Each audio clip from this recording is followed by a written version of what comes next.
آپ اور میں جب سکول پڑھتے تھے، یہ میں اس دور کے بچوں کی بات نہیں کر رہا، یہ کم از کم جو 35-40 سال سے اوپر کی عمر کے ہیں، تو 8 آنے ملتے تھے روز، یا کوئی 1 روپیہ ملتا تھا، تو اس وقت 1 روپیہ بھی بڑا لگتا تھا۔ اور کبھی عید پہ یا کسی موقع پہ یا گھر میں کوئی مہمان آ جائے اور وہ 5 روپے دے جاتے تو لگتا تھا کہ آج تو اخیر ہی ہو گئی ہے۔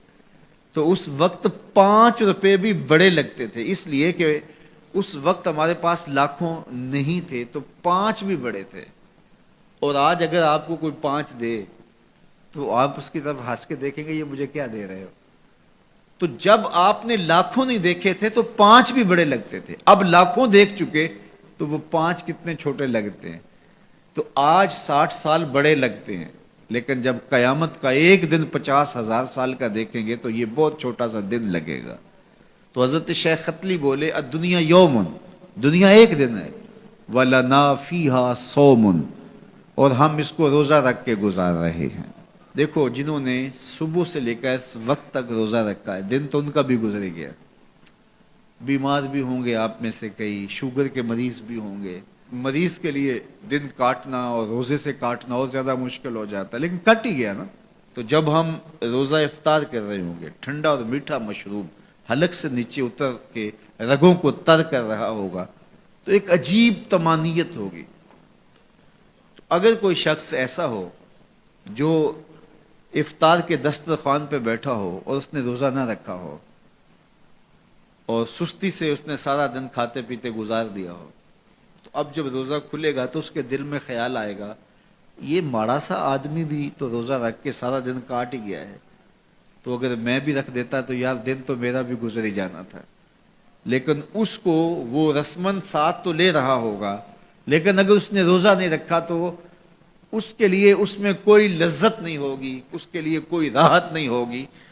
وہ سوچے گا کہ یار میں بھی روزہ رکھ کے گزار دیتا تو دن تو گزر ہی جانا تھا، اس کا بھی تو گزر گیا، میرا بھی تو گزر ہی جانا تھا۔ تو جب قیامت کے دن بڑے بڑے بد اعمال کرنے والے، برے اعمال کرنے والے جب سزائیں پا رہے ہوں گے تو وہ دیکھیں گے کہ یار اس فقیر کی زندگی بھی تو گزر ہی گئی تھی، اس شخص کا بھی تو وقت گزر ہی گیا تھا۔ تو حضرت داتا گنج بخش علی اجویری کے شیخ کہتے ہیں دنیا یومن وَلَنَا فِيهَا صَوْمٌ، دنیا ایک دن کے برابر ہے اور میں روزہ رکھ کے گزار رہا ہوں، اپنی خواہشات کو روکتا ہوں، اپنی آرزوؤں کو روکتا ہوں، گویا ایک روزہ رکھ کے زندگی گزار رہا ہوں۔ تو زندگی تو میری بھی گزر جائے گی، اور جو نہیں روزہ رکھ کے گزار رہے تو زندگی تو ان کی بھی گزر جائے گی۔ تو فرمایا میں روزہ رکھ کے زندگی گزار رہا ہوں۔ اللہ اکبر۔ اس لیے اچھے لوگوں کی صحبت اختیار کرو، نیک لوگوں کے پاس بیٹھا کرو۔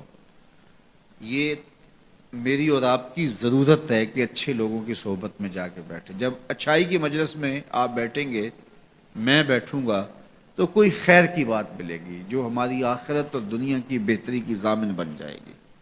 یا جتنی دیر بیٹھے رہیں گے مجلس میں، کم از کم اتنی دیر تو برائیوں سے، گناہوں سے بچے رہیں گے اور دل میں نور اترتا رہے گا۔